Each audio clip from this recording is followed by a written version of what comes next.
I am Dr. Sajal Mukherjee, head of the Department of Economics, Vinod Bhabha University, Hazaribagh.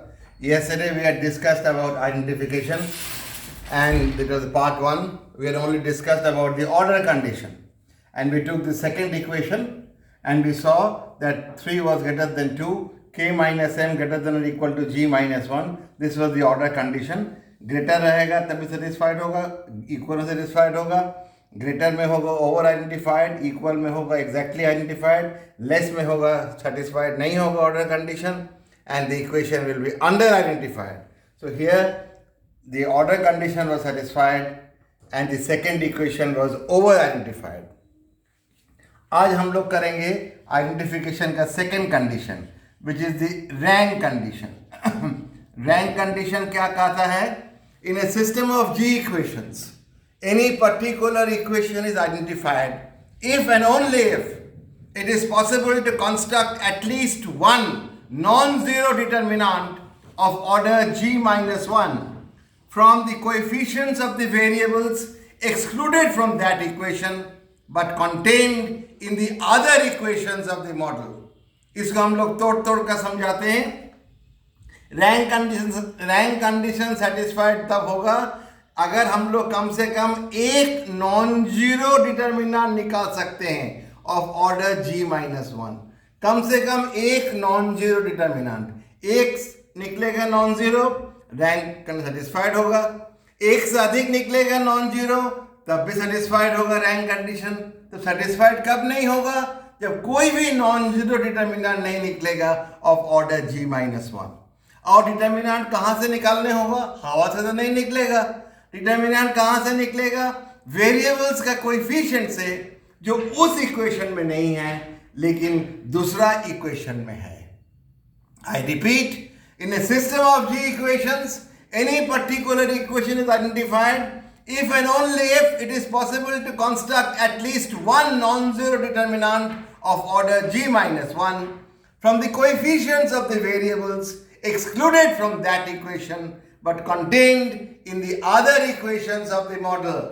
हम लोग second equation कर रहे थे. पहले रैंक कंडीशन का स्टेटमेंट लिखोगे, फिर सेकेंड इक्वेशन. नाउ रैंक में 4 स्टेप है.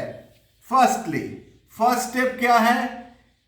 Write all the equations again, noting that the parameter of a variable excluded from that equation is equal to 0. यह सब इक्वेशन फिर से लिखेंगे और जो वेरिएबल्स मॉडल में है लेकिन उस इक्वेशन में नहीं है वह होगा 0 से डिनोट करेंगे. सब राइट हैंड साइड में ले जाओ. Minus y1 plus 3y2, y3 model में है या नहीं है? 0y3 minus 2x1 plus x2, x3 model में है लेकिन इस इक्वेशन में नहीं है. 0x3 एरर टर्म को छोड़ दो, equal to 0. Second equation y1 का नीचे लिखो, y1 0y1, y2 right side में आ गया, minus y2 plus y3, x1 x2 नहीं है, 0x1 plus 0x2 plus x3 is equal to 0. इस equation y1 minus y2, y3 इधर चला आया, minus y3 plus 0x1 plus 0x2 minus 2x3 is equal to 0. अब इसको हम लोग को एक टेबल में लिखने होगा. We have to write this in the form of a table, in the form of a chart, जहां पर ऊपर में रहेगा वेरिएबल्स, ऊपर में वेरिएबल्स और इधर हम लोग का equations. First equation, second equation, third equation, and we have the variables here. क्या क्या वेरिएबल है? y1, y2, y3, x1, x2, x3. अब यह सब वेरिएबल्स का कोएफिशिएंट्स को प्लॉट करने होगा. कोएफिशिएंट्स माइनस y1 का हो गया माइनस 1, 3, 0, माइनस 2, 1, 0. सेकेंड इक्वेशन का 0, minus 1, plus 1, 0, 0, 1. Third equation 1, minus 1, minus 1, 0, 0, minus 2. इसके बाद आएगा सेकेंड और थर्ड स्टेप लगातार। सेकेंडली क्या है? Strike out the row of the equation which is being examined for identification. हम लोग कौन इक्वेशन एग्जामिन कर रहे हैं? Second equation. जिस इक्वेशन को एग्जामिन करेंगे उसका रो काट देंगे। बताते हैं क्यों काटते हैं।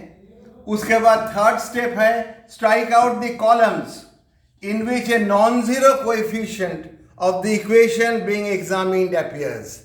Thirdly क्या है? इस इक्वेशन में आंख केंद्रित करके जहां जहां नॉन जीरो है उसका कॉलम काटेंगे। ये नॉन जीरो है, ये कॉलम कटा। सेकेंड इक्वेशन में आंख केंद्रित करो, नॉन जीरो है, कॉलम कटा। ये जीरो जीरो नहीं कटेगा, ये नॉन जीरो है, कॉलम कटा। क्यों काटते हैं? क्योंकि हम लोग का डिटर्मिनेंट निकालना है वेरिएबल्स का कोएफिशिएंट से जो उस इक्वेशन में नहीं है। यह सब नॉन जीरो है, मतलब यह सब वेरिएबल उस इक्वेशन में है। Non zero means these variables y2, y3 and x3 is in the second equation. इसको अगर काट दिया, what are you left with? Variables जो उस इक्वेशन में नहीं है। We are left with the variables which are excluded from that particular equation which is being examined for identification. So the variables we are left with are y1, x1, x2 and यहाँ पर है -1, here it is -2, 1, फिर है 1, 0, 0. These are what we are left with. Now we come to the fourth step. Fourthly, we have to calculate determinant of order g minus 1. G था number of equations, so 3 minus 1, 2. 2 order का determinant निकालने होगा। Determinant हमेशा होता है square form में, तो 2 order का यहाँ 3 संभावना है, फर्स्ट सेकंड लेकर फर्स्ट थर्ड, सेकंड थर्ड।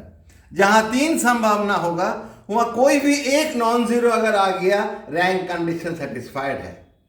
जहां पर 10 संभावना है, कोई भी एक नॉन जीरो आ गया, रैंक कंडीशन सेटिस्फाइड है। अगर एक ही संभावना है, वह अगर जीरो आ गया, नॉन जीरो नहीं आया, तो रैंक कंडीशन सेटिस्फाइड नहीं है। We have to have at least 1 non zero determinant. If there is 1 possibility, that has to be non zero. If there is no possibility, मान लो 2 ऑर्डर का डिटर्मिनेंट निकालना है और इतना ही बचा 1 and 2, तो 2 ऑर्डर डिटर्मिनेंट नहीं होगा, क्योंकि डिटर्मिनेंट हमेशा स्क्वायर फॉर्म में होता है। 2 रो रहेगा तो 2 कॉलम रहेगा, 3 रो रहेगा तो 3 कॉलम रहेगा। तो इसमें लिखने होगा determinant of order 2 is not possible, hence the rank condition is not satisfied and the equation is not identified. तो यहाँ 3 संभावना है। Determinant number 1 -1, 1, 2, 0। डिटर्मिनेंट निकालो, 0 - 2 नॉट इक्वल टू 0। दूसरा संभावना नंबर 2, फर्स्ट और थर्ड लो, -1, 1, 1, 0।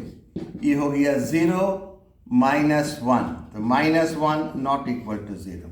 थर्ड संभावना लो, नंबर 3, -2, 1, 0, 0। ये हो गया 0 - 0, 0। सो यहां पर क्या हुआ? हम लोग का 2 नॉन जीरो मिल गया। एक मिलने से ही होता, 2 नॉन जीरो मिल गया। इसलिए क्या होगा?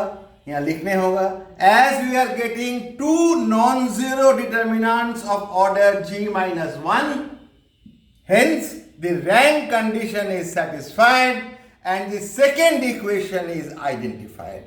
इसमें ओवर अंडर नहीं होगा। सेटिस्फाइड है तो आइडेंटिफाइड है, सेटिस्फाइड नहीं है तो आइडेंटिफाइड नहीं है। ना यहाँ अंक में है।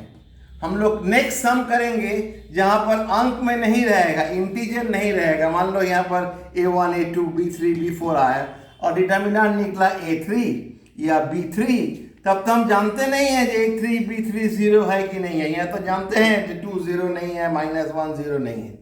तो इसमें क्या करने होगा? इफ का प्रयोग करने होगा। इफ a3 या if b3 is not equal to 0, then we are getting at least 1 non-zero determinant of order g minus 1. Hence the rank condition is satisfied and the equation is identified. Thank you.